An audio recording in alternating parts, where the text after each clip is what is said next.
All right, folks, while we're grateful for ministries such as LifeWise that reach Christian students in public schools, the fact remains that there is an enormous need for Christian parents to seek alternatives for their children's education. And I suppose there's never been a greater time than right now. And the solution is clear. Churches need to be proactive in launching schools so that they can help provide quality alternative for Christian families.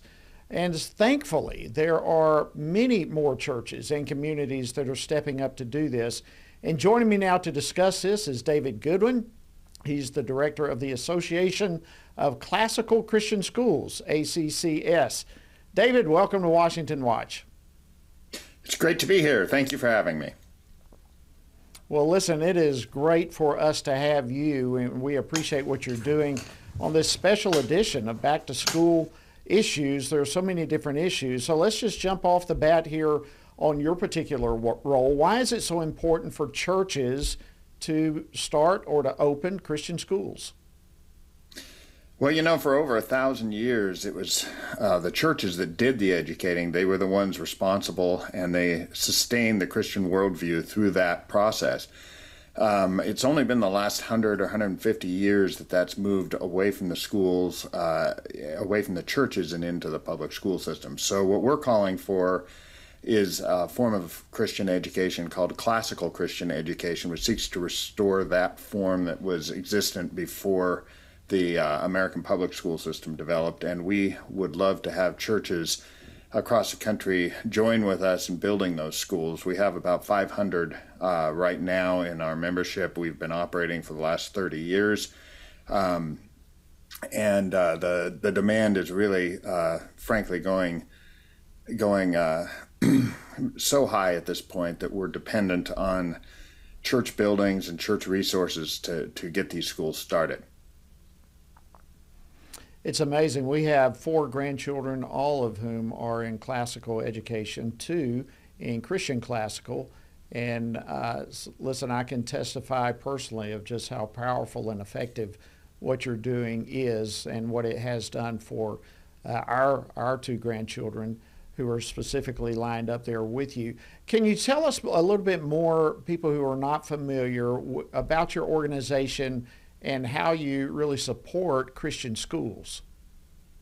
Sure. Well, our organization is one of course, many Christian school organizations. The unique thing about ours is, as you mentioned, I'm glad to hear your grandchildren are in classical Christian education. It's a unique form. It really is. It's one of those words that you don't really know what to do with it. There's classic Coke and classic cars, so you think classical education must just be old. But in reality, it was a form of education developed in the church after the fall of the Roman Empire, and it sustained the church really as the primary form of education up until about 1820, 1830. So it had a long run, and it developed most of our founding fathers. It developed the doctrines of the church, and so it's a very unique form. It studies what we sometimes call the great books. So it looks to the wisdom of the past. It studies a lot of theology. The students in our schools often learn Latin and Greek as avenues to the past to be able to read original manuscripts. But it's really for everybody. It's not something that is just an egghead kind of thing. We've got people pretty much from every walk of life. We've got inner city schools. We have schools across the suburbs and in metro areas, and they all have in common a love for the Lordship of Jesus Christ and an establishment of the Christian worldview, which is really, when you think about it, what school does is it builds this thing called, in the Bible, it's called paideia. That's the Greek word. We now kind of call it worldview. It's a little different than what we think of, but that's the primary function of classical Christian schools, and that's what our organization focuses upon. So what would you, advice-wise, what kind of advice would you have for a church or community that's considering launching a school like this? I know there's many schools that just feel like we can't do this, we can't pull this off. How can maybe churches pull together, communities work together? What advice would you give some who are listening or watching right now who would love to do this? Well, you know, before 2020, we were bringing in about 20 to 30 new schools a year. And at present, we have, in the last 2 years, brought in about 200 new schools. So our organization has dedicated resources to try and help schools get off the ground. That's at classicalchristian.org. That's just all one word, classicalchristian.org. And at our website, you can find a variety of resources, and some involve startup practices and startup kits for new schools to get started. So churches can go there if they like.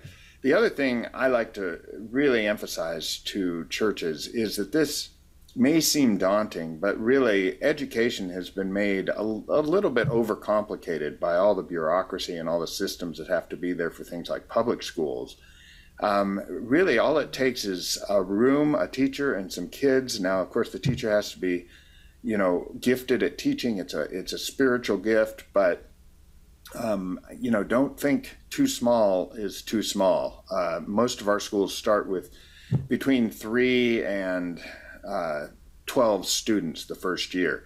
And you can blend classrooms. You can use what are called pod schools, where you get a single teacher that teaches across multiple ages. There's a whole lot of ways you can do this. It doesn't have to be, it doesn't have to start out as a great big brick and mortar kind of operation. Now, having said that, many of our schools grow into that, and that's where the success of classical Christian education has, become available to many communities around the country. Also at classicalchristian.org, we have a school finder, much like the former guest mentioned, where you can click the schools button up in the upper right-hand corner, and you can go through and look at all the schools. We've made it really easy to shop, to look. We have, I think it's now up over 200,000 unique visitors a year to that site, just looking for classical Christian schools. So we put a lot of resources in to make it easy for families and churches to be able to find a classical Christian school near them. That's fantastic. And we've got just right at a minute left. I know you've got a lot of other resources for parents as well as for schools. Again, that website, classicalchristian.org. In the last 45 seconds or so that we have, what is your hope and what is your prayer as you engage in this work and face a brand new school year? Well, that's a great question. I will say that our parent resource area is called classicaldifference.com. But I will say that my hope and prayer is that parents will, in this cultural moment where things are so challenging, so many just evil things are going on in the public sphere.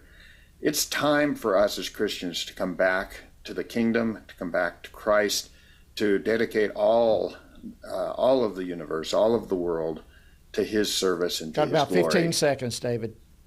So that's what I would say is my hope and prayer is that we can restore Christianity to the public sphere. David Goodwin of the Association of Classical Christian Schools, ACCS, thank you for joining us on Washington Watch. Thank you.